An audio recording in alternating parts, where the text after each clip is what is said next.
আপনি আজকে ভালো হতে চান, আপনার বিপদ বেড়ে যাবে। আপনি আজকে সৎ পথে চলতে চান, আপনার বন্ধু দুশ্মন হয়ে যাবে। আপনি একটু মন থেকে চান যে আমি আজকে নামাজ পড়বো, দেখবেন যে ফজরের আজানের আগে আপনার ঘুম হয়ে গেছে।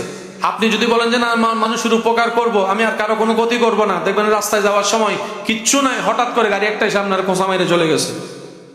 আপনি আজকে থেকে চিন্তা করেন যে আমি 5 ওয়াক্ত নামাজ পড়বো, আপনি মসজিদে যাবেন, হতে পারে সবার জুতা আছে, আপনার জুতা নাই। এগুলো কেন হয়? মনে রাখবেন প্রিয় ভাইয়েরা, আমাদেরকে জান্নাত পেতে হবে, আল্লাহ এবং রসুলের দেওয়া বিধানের বাইরে যাওয়ার কোনো সুযোগ। তো কোনো মানুষ যখন আল্লাহর পথে আসে, তখন শয়তান বিভিন্ন বিপদ দিয়ে তাকে ঝামেলা করে। আল্লাহ তাআলা তাকিয়ে থাকে, আল্লাহ দেখে আমার বান্দা অটল থাকে কিনা, যে নিয়ত করছে সে নিয়তে অটল থাকতে পারে কিনা, আমার বান্দা যেভাবে চাচ্ছে সেটার উপর মন কষ্ট না নিয়ে টিকে থাকতে পারে কিনা, আল্লাহ তাকায় থাকে, আল্লাহ দেখে থাকে। দেখে একদিন যায়, এক সপ্তাহ যায়, 1 মাস যায়, 1 বছর যায়, 2 বছর যায়, 5 বছর যায়, বান্দা নিয়ত থেকে নড়ে না, তখনই আল্লাহ তাআলা দয়া তার জন্য পাঠিয়ে দেয়। তখন থেকে সে আল্লাহর প্রিয় বান্দা হওয়া শুরু করে। আপনি প্রথম ভালো হবেন, ভালো হতে চাইবেন, প্রথম দিনে আপনি প্রিয় হয়ে যাবেন, বিষয়টা তা না। একটু পরীক্ষা তো দিতে হবে। কি বলেন আপনারা?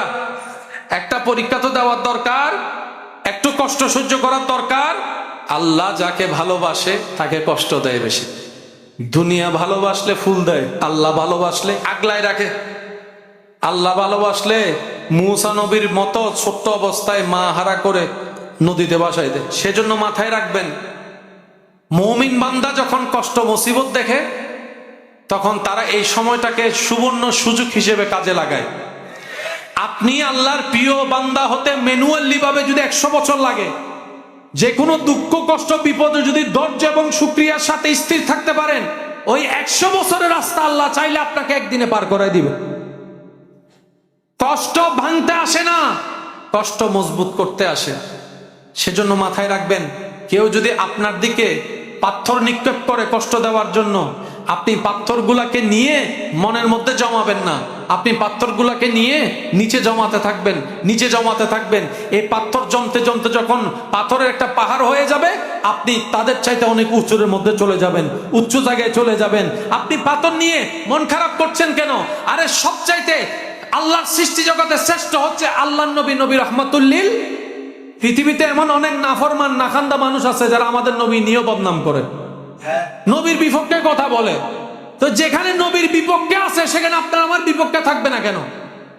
আর কেন আশা করছেন সারা পৃথিবীর মানুষ আপনাকে ভালোবাসবে? কেন চাচ্ছেন আপনি এটা? আপনি কি সারা পৃথিবীর মানুষকে ভালোবাসতে পেরেছেন? তা আপনাকে কেন বাসবে? কমন বিষয়। এত টেনশন নেওয়ার দরকার? বলেন এত টেনশন নেওয়ার দরকার? ধৈর্যের সাথে শুকরিয়ার সাথে আল্লাহর পথে নামাজের সিজদা ধরে রেখে যদি এগোতে পারেন, সততার সাথে স্বচ্ছতার সাথে, হাজার বন্ধ রাস্তা খুলে দিবেন আল্লাহ, ইজ্জতের ব্যবস্থা করে দিবেন আল্লাহ, অন্তরে অশান্তি মনকে শান্তি করে দিবেন কে? এগুলা কি মাথায় থাকবে ইনশাল্লাহ?